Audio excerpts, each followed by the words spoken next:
Hello বন্ধুরা, একটা গুরুত্বপূর্ণ আপডেট নিয়ে হাজির হয়ে গেছি। 2014 সালের যে টেট হয়েছিল সেখান থেকে দুবারে যে রিক্রুটমেন্ট হয়েছে 2017 সাল এবং 2020 সাল, মোট 59,000 যে ক্যান্ডিডেটদের নিযুক্ত করা হয়েছে এবং তাদের যে ওইমার অর্থাৎ ওইমার যে কেস রয়েছে সেটা ছাড়াও যে প্যানেল প্রকাশের জন্য যে রমেশ মালিকের কেস রয়েছে সেটা কিন্তু আজকে কলকাতা হাইকোর্টে ওঠে এবং ডিভিশন বেঞ্চ, যেখানে হরিশ ট্যান্ডন এবং প্রসেনজিৎ বিশ্বাসের যে ডিভিশন বেঞ্চ, সেখানে কিন্তু মামলাটি লিস্টেড হয় এবং সেই মামলাটির আজকে কিন্তু শুনানি হয়েছে। আপনারা দেখতেই পাচ্ছেন 15 নম্বর সিরিয়ালে রয়েছে West Bengal board of primary education এবং রমেশ মালিকের যে মামলা, সেখান থেকে কিন্তু আজকে পিটিশনাররা যারা কেসটা তুলেছেন তারা কিন্তু এফিডেভিট জমা দিয়েছেন। তাদের হয়ে অ্যাডভোকেট সুদীপ্ত দাশগুপ্ত তিনি কিন্তু এফিডেভিট জমা দেন এবং এই এফিডেভিটের অ্যান্সার কিন্তু পর্ষদ বলেছে আগামী 1 সপ্তাহের মধ্যে কিন্তু সেটা জমা দেবে। অর্থাৎ এফিডেভিটের যে ফাইলটা জমা পড়ে তার আনসার কিন্তু পর্ষদ থেকে জানানো হয়েছে, পর্ষদের উকিল জানান তিনি কিন্তু 1 সপ্তাহ টাইম চেয়ে নিয়েছেন এবং 1 সপ্তাহ পর কিন্তু এই মামলার আবার শুনানি হবে এবং সেখানে কিন্তু পর্ষদ যথাযথভাবে সেই এফিডেভিটে যথার্থ উত্তর দেওয়ার চেষ্টা করবে।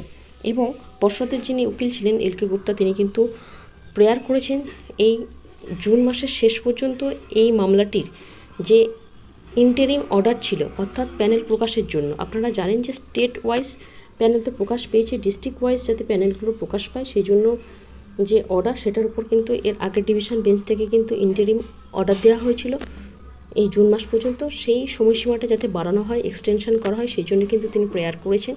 পরবর্তীতে 1 সপ্তাহ পর যখন এই মামলাটির শুনানি হবে তারপরে কিন্তু সিদ্ধান্ত নেওয়া হবে যে প্যানেল প্রকাশের উপর যে স্থগিতাদেশ ছিল সেটা কন্টিনিউ হবে নাকি প্যানেল প্রকাশের জন্য অর্ডার দেওয়া হবে।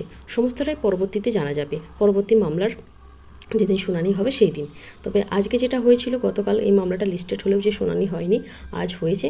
সেখানে আপনারা বুঝতেই পাচ্ছেন এফিডেভিট জমা দেওয়া হয়েছে এবং এফিডেভিটের উত্তর কিন্তু পর্ষদকে দিতে হবে। তাই জন্য পর্ষদ কিন্তু আরও 1 সপ্তাহ টাইম বেছে নিয়েছে। আপনারা জানেন যে 2016 সাল এবং 2020 সালে যে রিক্রুটমেন্ট হয়েছে প্রায় 59,000 ক্যান্ডিডেটদের, অর্থাৎ এখন যারা কর্মরত রয়েছেন তাদের যে একাধিক মামলা রয়েছে, এই প্যানেল প্রকাশ ডিস্ট্রিক্ট ওয়াইজ করতেই হবে এই নিয়ে কিন্তু মামলা করা হয় এবং সেই মামলা শুনানি আপডেট আপনাদের সাথে আজকে শেয়ার করলাম। পরবর্তী ভিডিওতে এই নিয়ে আরও আপডেট আনবো। আজকের মতো এইটুকু। ভিডিওটা দেখার জন্য ধন্যবাদ।